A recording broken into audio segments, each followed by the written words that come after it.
What's going on, gamers? This is John with Gamester81.com, and this is my walkthrough of a place called Another Castle. It's located in Edmonds, Washington. I'm here with a good friend of mine. His name is Jason. He's got a great channel here on YouTube called Metal Jesus Rocks. I'll put a link below. He's also a co-host of our podcast called Allgengamers. Certainly check that out as well. Put a link to our website below. But this is a great store, guys. Jason certainly told me when I was up in Seattle, he's like, John, we have to check out Another Castle. He explained to me that there's going to be a lot of games as well as an arcade section. Well, certainly he wasn't lying. There's plenty of games. Start off here with a classic Game Boy Advance. I love the classic Game Boy. Absolutely is one of my favorite handhelds of all time. And they had a great selection. A lot of DS titles on the very bottom, as you can see. Everything was priced right here. I didn't see anything that was overpriced. A lot of times I go to retro gaming stores and they have things that are kind of priced for them to make, I guess, the maximum money and almost too high, where I can't imagine people buying them. But this place certainly had some good prices, which is great to see. So there's an e-reader, which was a peripheral for Game Boy Advance. It was a card system. You can scan your cards. A lot of the games were classic NES titles. Kind of an interesting device, but they had some games where they came in like almost like a card pack deal, which is unusual. Here's some classic NES games. A lot of box ones you can see. Good ones like Narc, Ninja Gaiden, RC Pro-Am. Those are some of my favorite games. Tetris. And here's some classic Super Nintendo games as well in box. Donkey Kong Country, Donkey Kong Country 2. You know, some titles that were of course sports related, but not too many. A lot of times you go to these places, there's a ton of sports titles. They had a nice mix of different genres of games. Here's N64, GoldenEye box. You don't see many N64 games in box anymore at retro stores. There's Wave Race, which is a great game, a must-own for the N64, in my personal opinion. Down here are loose carts, some Famicom import games. Here are some Super Nintendo games. It's kind of interesting that they had them facing away.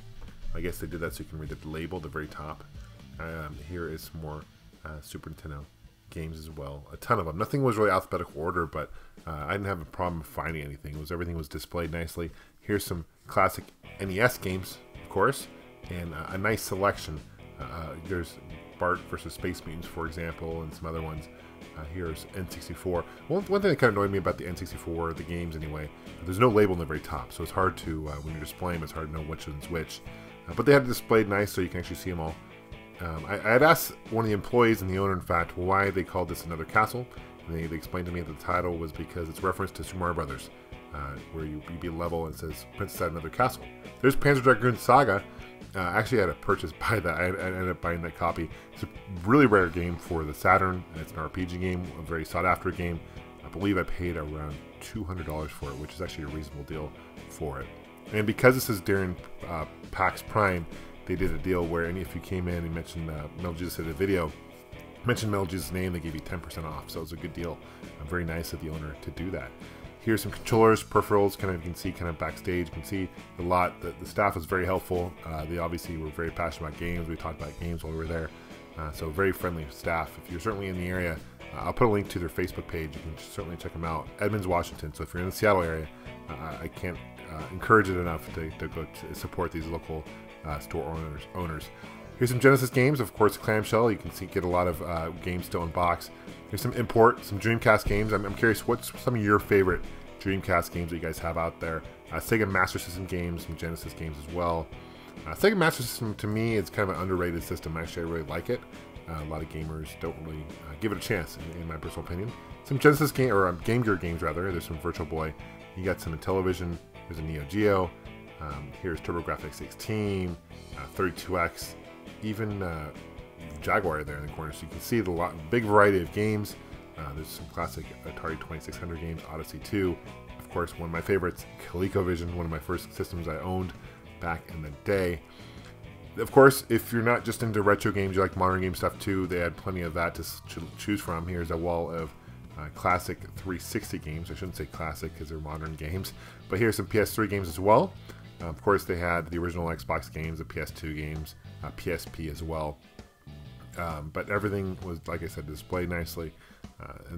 There's Metal Jesus, there's Jason, really cool guy, really knows a lot about games and just super down to earth. So here's the start of the arcade section, Play Choice 10, which is a stand-up Nintendo game where there was different games and you could test games, NES games that is. WrestleFest, WrestleMania game, Blastroids, Neo Geo by SNK, it's a 2-slot. It's a great one. Donkey Kong, which is one of my favorite arcade games. Right next to that is Galaxian, which is a sequel to Galaga, and it's by Midway. It's a lot of fun to play. There's a classic one. Here is Donkey Kong Jr. This is Dungeons & Dragons that beat 'em up, a classic beat 'em up called Dungeons & Dragons. Virtual On, which is a racing game. You dual one of those. Police 911, which is a shooter. This is kind of the shooter area. There's Tetris. Here's Terminator 2, which is one of my favorite games. Super hard, though. Super hard. It's based on the movie. One kind of a cool story surrounding this visit. Jason and I were hanging out for quite a bit, talking to the employees, and I ended up purchasing that Panzer Dragoon Saga, among other games. And we're about to leave, and this older gentleman comes up, pulls around his car, and gets out, and he has this bag full of goodies. And overhear him saying that he used to work for Nintendo back in the day, in the 90s and 80s. And a lot of employees do, because Nintendo's based in Redmond, not too far from here. Anyway, he comes in, and sure enough, we follow him in there. He has a whole bunch of classic, like, unopened games, including Super Mario RPG, among other ones. And one of those games, both Jason and I looked at each other, couldn't believe it. It was a sealed copy of Zelda Ocarina of Time for the N64. Here it is. I ended up having to pick up that as well. Thanks for watching, guys. We'll see you soon. Take care.